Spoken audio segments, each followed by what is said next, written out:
Hi, my lovelies out there. Welcome to my platform Dating Books. Now, before we get on to this particular video, I want to wish you all a very happy new year. May all your desires for this year come true, especially the ones related to reading. May you be able to buy all the books that you want. May all your reading resolutions happen this year and you have a great reading year. Wish me the same, guys. Okay, now let's get on to the video of today.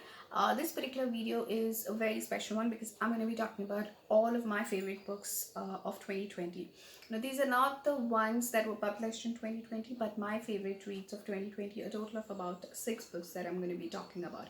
So straight away, let's get on to the books, guys. The first book that I'm going to be talking to you about is this one, which is called Before I Go to Sleep by the author S.J. Watson.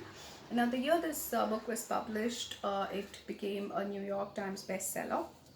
It's a very interesting read, guys. It's about this lady, the protagonist. Her name is Christine Luca. She's about 47 years old and she has lost her memory. So every day that she wakes up as if she's in her 20s. She's lost like the last 20 years of her memory, and every day is kind of fresh for her. She's a stranger in her own house. She doesn't even recognize her husband, who she's been staying with for the last 20 years. She in fact has a son, but she doesn't even remember that. Who apparently she has been told that he's been killed in the military. Now, apart from that, she also meets this particular doctor and maintains a journal which is done in a very secretive manner. She doesn't even inform her husband about it due to some reason, because she writes it down and she just follows it, whatever is written in the journal, and every day the doctor kind of calls her up. Now, the way she kind of finds out what had happened to her and why it had happened and what was her past all about is very interesting. The way she finds out is interesting, and her past is also quite interesting. What had happened to her and all of that. This book has also been made into a movie, and I'm actually wanting to watch it. If it is there in any of the streaming platforms, then please do let me know. I love the plot of this particular book. I love the characters as well. The way this particular character Christine kind of has this traumatic and tragic experience of having to live in her own house as a stranger and dealing with the fact that she doesn't remember anything is explained very nicely. And so I just love this book. It's kind of disturbing, so I would say that it's not recommended for kids. And yeah, so please go grab this book and have a great read with this one. I give it a 5 on 5. I thoroughly enjoyed the mystery that revolves around this particular book. The next book that I'm going to be talking to you about is this one. It's called Mistress by Anita Nair. I think this is her debut novel. I've read one more book of hers, which is called The Lady's Book. Even that one I liked it. The Mistress is set in Kerala. So there is this journalist, his name is Christopher, who comes to Kerala to learn about a Kathakali artist and his life. The artist's name is Koman. He's kind of pretty old right now, but he still performs. And also two other people, Radha and Sham. Now, Koman's life has been described very nicely, especially his past. He kind of starts telling his story to this particular journalist, who is Christopher, who stays in the resort of Radha and Sham. He stays there for free, of course, because he's a journalist, and he understands the story of Koman and writes it beautifully. Uh,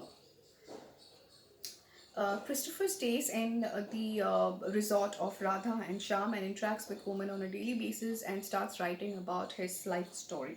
He also goes to his performances. The Coleman's past is kind of very intriguing. It's very interesting and filled with controversies. His dad is from Sri Lanka, so what was his life there, and how he got into Kerala, and even Koman's life himself. Major part of the book is about Koman's life. Apart from that, it also talks about Radha and Sham's relationship. They have been married for quite a few years, but they do not really share a very good equation with each other. It's not like they fight or something, but they just don't love each other. So how they are in this relationship and all is being described from each other's perspective. The book is from all three of their perspectives, from Koman, from Radha, and from Sham. Then because Radha doesn't like Sham, she starts getting attracted towards Christopher, and they both fall in love with each other. And once Sham kind of gets to know about it, how he deals with it is also being described in this book. So what is different in this book is that every chapter starts with the expression of Kathakali. There are about 9 expressions.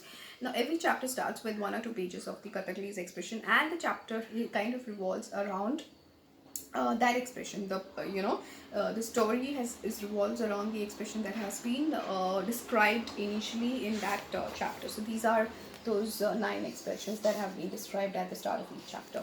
I really enjoyed reading this book. It's like a breeze through, and it's a light read, and 3 beautiful stories come out of each of their lives. Each of the 3 characters' lives have been brought up very beautifully. Please pick this up, guys. It's a very good read. Now, the next book that I'm going to be talking about, one of my favorite reads of this year, is This Guy's on His Own Trip. It is by this particular author, Neeraj Narayan, also known as Captain Nero. He's not an author, he is actually a trip leader, founder of a travel company. He organizes trips within India and also abroad, short trips rather.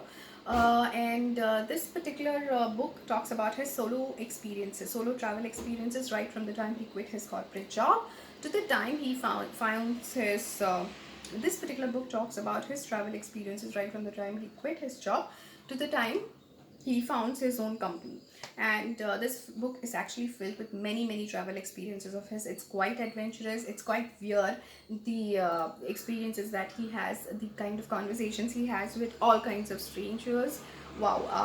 I could really relate to it because I've done quite a few solo travels myself, and anybody who loves traveling or who's planning to do solo travel must pick up this particular book.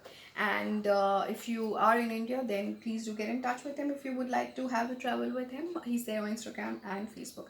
I loved all the chapters. It's kind of very witty as well. I'm sure you will love it. Like, just go grab this book without even thinking. It's there on Amazon, guys. That's This Guy's on His Own Trip by Neeraj Narayan.